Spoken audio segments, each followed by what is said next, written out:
Hello दोस्तों, स्वागत है आप सभी का टू द पॉइंट में। आज का हमारा टॉपिक हम बात करेंगे यूएन वुमेन के बारे में।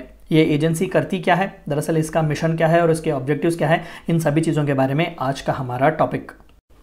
देखिए, हमने ऑलरेडी यूनाइटेड नेशंस पर कई वीडियोस बनाए हुए हैं। मैं आपसे रेकमेंड करूंगा कि पहले आप जाकर वो सभी वीडियोस देखें। हमने United Nation General Assembly, United Nation Security Council, Bretton Woods conference, इन सभी चीज़ों पर वीडियोस बनाए हुए हैं। तो आज के इस टॉपिक में हम यूनाइटेड नेशन वुमेन के बारे में बात करेंगे।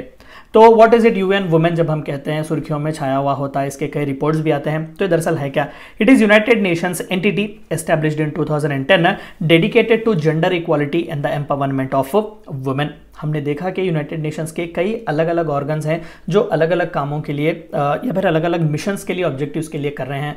जब हम यूनाइटेड नेशंस एनवायरनमेंट प्रोग्राम कहते हैं तो स्पेसिफिकली एनवायरनमेंट के लिए है, और जब हम यूनिसेफ कहते हैं तो खासकर चाइल्ड और एजुकेशन रिलेटेड जो है इशू से हम बात करते हैं। तो यहाँ पर यूनाइटेड नेशंस वुमेन जो है वो यूनाइटेड नेशन का ही एक स्पेशलाइज्ड एजेंसी है, यूएन की ही एक एंटिटी है जो 2010 में एस्टैब्लिश की गई थी। और इसका स्पेसिफिक रीजन जो है वो है जेंडर इक्वालिटी के लिए काम करना और वुमेन के एम्पावरमेंट के लिए काम करना। तो स्पेसिफिकली जेंडर इक्वालिटी और वुमेन एम्पावरमेंट के इश्यूज से ही डील करता है। It works globally to make the vision of sustainable development goals a reality for women and girls and stand behind women's equal participation in all aspects of life। अगर आपको पता हो तो 2015 में जो है मिलेनियम डेवलपमेंट गोल्स खत्म हुए थे, यानी कि उसका टाइम फ्रेम खत्म हुआ था। हमने मिलेनियम डेवलपमेंट गोल्स जो है 2000 में एक्सेप्ट किए हुए थे, यूएन जनरल असेंबली ने उसे एक्सेप्ट किए हुए थे। और 2015 में as a successor to millennium development goals हमने सस्टेनेबल डेवलपमेंट गोल्स, जो कि 17 अलग अलग सस्टेनेबल डेवलपमेंट गोल्स हैं दुनिया के लिए, यूनाइटेड नेशन जनरल असेंबली ने उन्हें यूनानिमसली सपोर्ट किया हुआ था, उन्हें अडॉप्ट किया हुआ था। और इसी सस्टेनेबल डेवलपमेंट गोल का 5th सस्टेनेबल डेवलपमेंट गोल जो है, या फिर आप आर्टिकल 5 भी कह लें सस्टेनेबल डेवलपमेंट गोल का, उसका कहना यह है कि to achieve gender equality and empower all womens and girls equal participation in all aspects of life. तो चाहिए कि इसी के लिए, इस सस्टेनेबल डेवलपमेंट गोल का जो इंपॉर्टेंट एस्पेक्ट है, इसे फुलफिल करने के लिए ही यूनाइटेड नेशन वुमेन जो स्पेशलाइज्ड एंटिटी है वो स्पेसिफिकली काम करती है। मैंडेट, तो भाई इसका मैंडेट है क्या, ये किस किस चीज़ों में जो है, खासकर जब हमने जेंडर इक्वालिटी कहा, वुमेन एम्पावरमेंट कहा, तो किस किस चीज़ों में देखती है। सबसे पहला लीडरशिप एंड पॉलिटिकल पार्टिसिपेशन। जाहिर सी बात है कि पेट्रियार्कियल सोसाइटी है हमारी, बस इंडिया नहीं थ्रू आउट वर्ल्ड भी जो है कहीं ना कहीं वुमेन बहुत ही सप्रेस्ड हैं। तो उन्हें सबसे पहले लीडरशिप स्किल्स दीजिएगा, उन्हें लीडरशिप पोजिशंस दीजिएगा, उन्हें पॉलिटिकल पार्टिसिपेशन में लाइएगा ताकि उन्हें भी पॉलिटिकल अवेयरनेस मिले।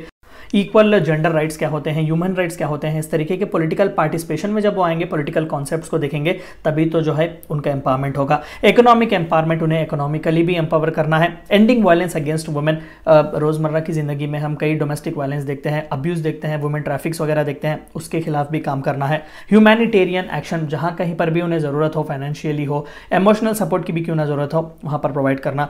पीस एंड सिक्योरिटी, कि वुमेन की पीस एंड सिक्योरिटी के लिए भी काम करें। गवर्नेंस एंड नेशनल प्लानिंग, ये स्टेट्स की भी मदद करते हैं इंडिविजुअली, अगर टेक्निकल एक्सपर्टाइज वगैरह उन्हें पूछा जाए कि किस तरीके से हम प्लान्स फॉर्मुलेट करें, स्कीम्स वगैरह लाएं ताकि वुमेन का एम्पावरमेंट हो।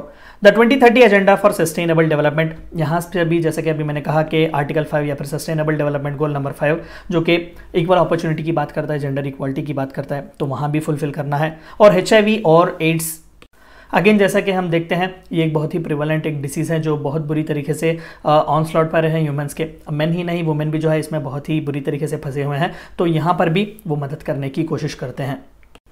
भाई इनके गोल्स क्या हैं स्पेसिफिकली, हमने तो देखा ओवरऑल के जाहिर सी बात है कि वुमेन एम्पावरमेंट है, जेंडर इक्वालिटी है, लेकिन स्पेसिफिकली क्या है, ये किस तरीके से काम करते हैं। They support inter governmental bodies such as commission on status of women in the formulation of policies, global standards and norms. तो commission on status of women जो है वो बहुत ही एक internationally repute inter governmental body है, तो उसे जो है मदद करते हैं पॉलिसीज फॉर्मुलेट करने के लिए। ग्लोबल स्टैंडर्ड्स क्या होने चाहिए, जैसे कि हम वेज के बारे में बात करते हैं तो equal pay for equal veg जैसे जो कॉन्सेप्ट्स आते हैं वहाँ पर किस तरीके से स्टैंडर्ड्स फॉलो करने चाहिए, इन सभी के बारे में जो है यूएन वुमेन हमें बताता है।